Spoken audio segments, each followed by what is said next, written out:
Today is Raksha Bandhan, full of love, leg pulling, and unlimited sweets day. Chalo, join with me for celebrating this wonderful and beautiful day in Odia style.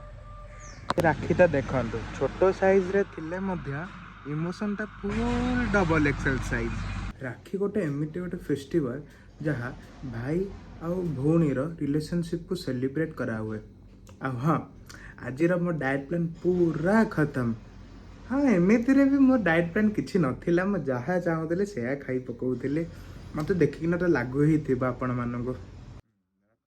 ଦେଖ, ଇଏ ରାକ୍ଷୀକୁ ଦେଖିକି ଲାଗୁଛି ଯେ ଏବେ ସିଏ fashion show ପାଇଁ prepare ହେଲା, but ଅସଲି ମଡେଲଟା ମୁଁ ହିଁ ଆଜିର। ରାକ୍ଷୀର ଗୋଟେ ଟ୍ରାଡ଼ିସନ୍ ଅଛି, ରାକ୍ଷୀ ବନ୍ଧା ସରିଲା ପରେ ମିଠା ଖୁଆଯାଏ, ଯେଉଁଟାକି ମୁଁ ଏତେ ସମୟ ପେସେନ୍ସ ଧରିକି ରହିପାରୁନି। ମୁଁ ଯାଉଛି ଆଗେ ଗୋଟେ ମିଠା ଖାଇବି, ତାପରେ ଯିଏ ବାନ୍ଧିବ ମୁଁ ତା ହାତରୁ ମିଠା ଖାଇବି। ଭଉଣୀର ଏ ରାକ୍ଷୀଟା ମୋତେ ପ୍ରମିସ୍ କରେଇ ଦେଉଛି ଯେ ମୁଁ ସଦା ତା ପ୍ରୋଟେକ୍ଟ କରିବି। ବଟ୍ ଅନେଷ୍ଟଲି କହିବାକୁ ଗଲେ ସିଏ ଗୋଟେ ତ ନିଜେ ମା ଚଣ୍ଡୀର ରୂପ। ଚାରିଟା ବନ୍ଧା ହେଲା, ଏକା ସାଙ୍ଗରେ ପଇସା ନେବେ ବୋଲି ଚାରିଟା ରାକ୍ଷୀ ବାନ୍ଧି ଦେଉଛି। In this bond, Rakhi is not just a thread, it's a connection, a lifetime friendship, and unconditional love. ଓଡ଼ିଶାରେ ରକ୍ଷାବନ୍ଧନ ପର୍ବଟି ହିନ୍ଦୁ ଧର୍ମରେ ଗୁରୁତ୍ୱପୂର୍ଣ୍ଣ ହେଇଥିବା ସତ୍ୟ, କିନ୍ତୁ ଏହା ଭିନ୍ନ ଜାଗାରେ ଭିନ୍ନ ଲୋକ କଥା ଅଛି।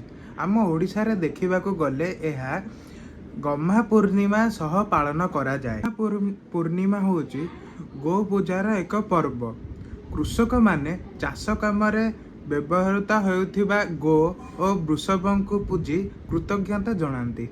କୃଷ୍ଣ ଓ ଦ୍ରୌପଦୀଙ୍କର କଥା ଅତ୍ୟନ୍ତ ପ୍ରସିଦ୍ଧ ହେଲେ ମଧ୍ୟ ରକ୍ଷାବନ୍ଧନର ପ୍ରାଚୀନ ଉତ୍ପତ୍ତି ଭବିଷ୍ୟ ପୁରାଣରୁ ଆସିଅଛି, ଯେଉଁଠି ଇନ୍ଦ୍ରଙ୍କ ପତ୍ନୀ ଦେବୀ ସଚୀଙ୍କ କଥା ବର୍ଣ୍ଣିତ। ତଥାପି କୃଷ୍ଣ ଓ ଦ୍ରୌପଦୀଙ୍କ ଭାଇ ଭଉଣୀ ସମ୍ପର୍କ ବ୍ୟାପକ ଭାବେ ପରିଚିତ। ଆମ ଓଡ଼ିଶାରେ ରକ୍ଷାବନ୍ଧନ ଏଥିପାଇଁ ଗୁରୁତ୍ୱ ଦିଆଯାଏ କାହିଁକି ନା ଏହି ଦିନଟିରେ ପ୍ରଭୁ ଜଗନ୍ନାଥଙ୍କ ବଡ଼ ଭାଇ ପ୍ରଭୁ ବଳଭଦ୍ରଙ୍କ ଜନ୍ମତିଥି ଭାବେ ପରିଚିତ। ନର୍ମାଲି କହିବାକୁ ଗଲେ ଭଉଣୀମାନେ ତାଙ୍କ ଭାଇ ହାତରେ ରାକ୍ଷୀ ବାନ୍ଧି ରକ୍ଷାର ପ୍ରାର୍ଥନା କରନ୍ତି ଓ ଭାଇମାନେ ସୁରକ୍ଷା ପ୍ରଦାନରେ ପ୍ରତିଜ୍ଞା ଜଣାନ୍ତି। So friends, Raksha Bandhan is not just about brother and sister, it's about protecting and caring for all our beloved ones. এই বন্ডটা ସବୁବେଳେ ପାଇଁ ଷ୍ଟ୍ରଙ୍ଗ ରହୁ, just like rasgulla with Sira. Like share subscribe କରିବାକୁ ଜମା ବି ଭୁଲିବେନି। ଆଉ କମେଣ୍ଟରେ ଜଣାନ୍ତୁ ଆପଣଙ୍କ ଦିନଟା ଆଜି କେମିତି ଗଲା, ଆଉ ଆପଣମାନେ ଆଜି ଆପଣଙ୍କ ଭଉଣୀମାନଙ୍କୁ କେତେ ଟଙ୍କା ଦେଲେ କି କେତେ ଗିଫ୍ଟ ଦେଲେ ସେଇଟା କମେଣ୍ଟରେ ଜଣାନ୍ତୁ।